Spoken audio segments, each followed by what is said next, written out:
It is my distinct pleasure to introduce today's commencement speaker, Dr. Mark T. Murphy. Mark T. Murphy, DDS, 1981, has practiced in Rochester, Michigan area for more than 35 years. He is the lead faculty for clinical education at Prosumnus Sleep Technologies, principal of functional sleep, serves as a guest lecturer at the University of Detroit Mercy School of Dentistry, and is a regular presenter at the Pankey Institute. He has served on the board of directors of the Pankey Institute, National Association of Dental Laboratories, Identaloid Council, Foundation for Dental Laboratory Technology, St. Vincent de Paul's Dental Center, and Dental Advisor. He is a well-known international lecturer on leadership, practice management, communication, case acceptance, dental sleep medicine, TMD, treatment planning, and occlusion. Dr. Murphy.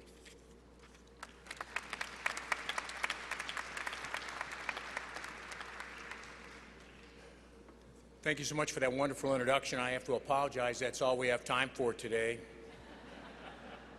Man, that was long. Wow, how does it feel out there, huh? Does that feel pretty good? Come on. Let's hear it. Perio, endo, ortho, let's hear it from you. Hygiene, dental hygiene. That's what I'm talking about. Dentistry. I can't hear you. Oh, man. AGD. I didn't forget you. That was perfect. It feels so good, doesn't it, to finally get some of that stuff behind you and know that you're just moments from walking across the stage and grabbing that diploma and getting that career started. And like Dean X, who said, you're not going to remember me as your speaker today. That's unlikely. That's highly unlikely. I don't remember my speaker. I had to look it up on my commencement program, which I still had, which was kind of neat.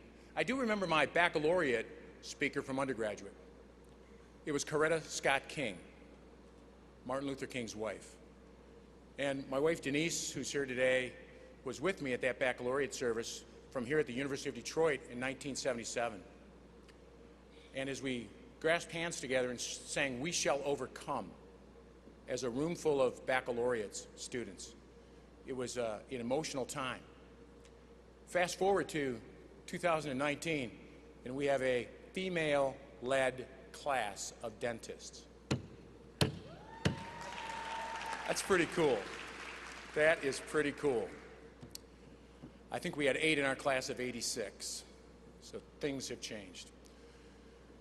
Well, the dean talked eloquently about what it meant to go through your 4 years, matriculate here, what your faculty meant to you, their guidance, their leadership, your responsibilities, your roles. He talked about a patient that impacted his life.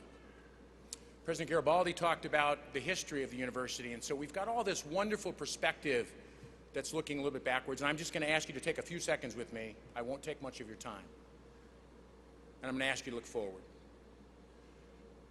I don't think you're going to remember me, and you're not going to remember a lot about today, and that's okay. You won't hurt my feelings, because 38 years ago, I don't remember who spoke at mine. I had to look it up. But I hope you take away a couple of things that I will give you today that are going to help you in your practice, in your career, and maybe in your life. I want to give you something that will help guide you towards a more successful career as a dental hygienist, as a periodontist, as an orthodontist, an endodontist, after you've completed your AGD program in whatever direction you're going, or as a practicing dentist here or wherever you settle. Because there are things that we see in successful dentists over and over again, behaviors that lead to success. And they're based on a moral caricature of who and what we are as caregivers in all of our profession. Father Gilbert is a Jesuit, and I had many Jesuit instructors when I was an undergraduate, and they significantly impacted my life. They helped give me a moral compass that helped guide me towards success in my career and in my life. So I'm going to give you 3 simple rules, and then I'm going to give you a way to measure your success as you go forward. The rules are simple. Do the right thing. Do your best. And treat other people the way you want to be treated. Not earth-shattering stuff, is it? But you are going to be faced at times when you're challenged in dentistry to do your best. And you're going to be asked to do less. You're going to be pressured to do less. You're going to be influenced to lean in a different direction. And I say to you, you will be more successful when you look inside at your own moral compass and you do the right thing. Now, doing your best doesn't mean that every single time you'll have a successful restoration or you'll have motivated a patient to take better care of their mouth. As a hygienist, my wife used to say one of the most frustrating parts of her job was teaching people how to floss over and over and over, and if I said it enough times, and over again. And I know this. I watched her frustrated. I worked with my wife in my dental practice. In fact, my mother-in-law was my office manager, so I had the opportunity to work with my wife and my mother-in-law for a long time in my practice. It was good.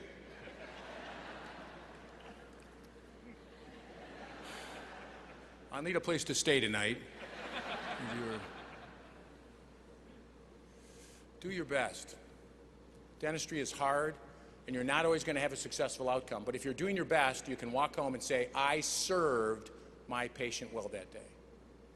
Treating other people the way you want to be treated, I don't think that's a difficult concept. You know, we've all seen the wristbands, what would Jesus do? What would you do if that was your brother in the chair? What would you do if that was your sister? How would you treat that patient if that was your mother, your aunt, your uncle, your grandfather? How would you treat that patient if they were one of your faculty? Don't answer that. If you follow those three rules, you are going to be a successful hygienist. You will be a successful dentist.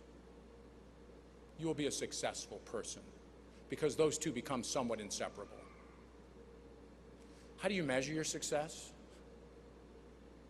Well, I'm not sure that's an easy question to answer, because success is one of those amorphous things like Jell-O. It's hard to grab. Success can be measured in so many different ways. I would not begin to pretend to be the right person to measure what success is or what success isn't for you. But I would tell you this. In dentistry, as a hygienist, as a professional caregiver in the kind of health facility and faculties that we purvey, you can measure success by watching a patient's journey with you.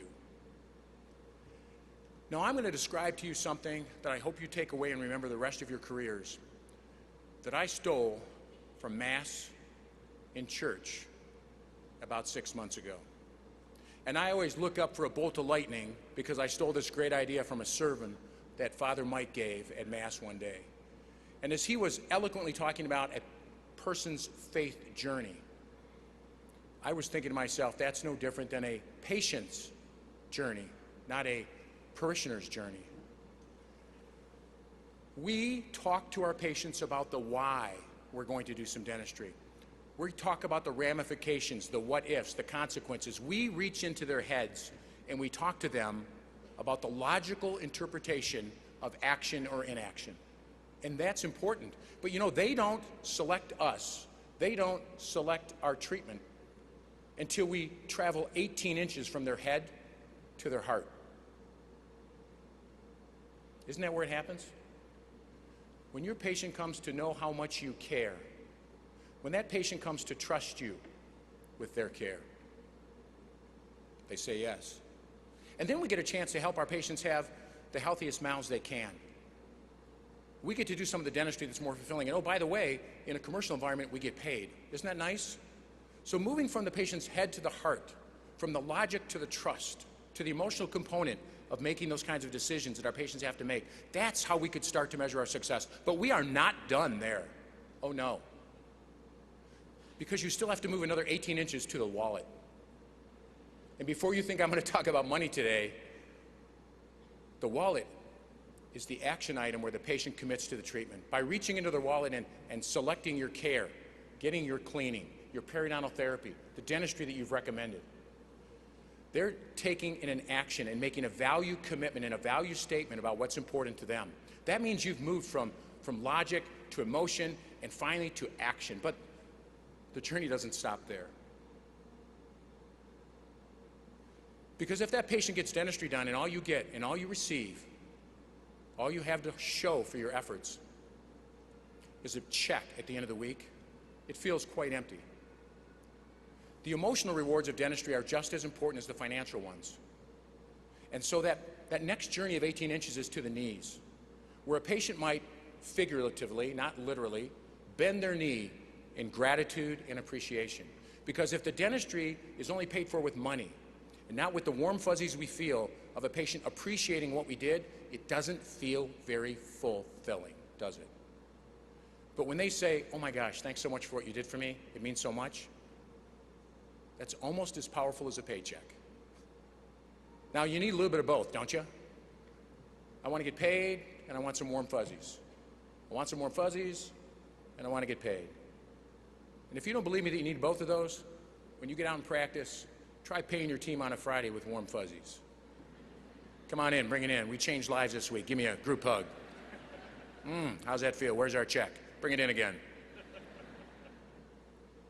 Balancing that 18-inch journey is important because it feels good. But the final measure of success, the final metric that you're looking for with your patients is that final 18-inch journey to their feet where they become missionaries for your practice, where they go out and pay you the highest honor that they can by referring their friends and their family. That's the completion of that patient's journey with you. Probably an easy guideline for the most obvious measurement of success as a hygienist or as a dentist as you travel forward. 3 simple rules. Do the right thing. Do your best. Treat other people the way you want to be treated. And keep one eye on where that patient is in their journey with you. And I promise you, you're going to have an incredible, fulfilling career inside and outside of dentistry. I am so excited for you today. Thank you ever so much.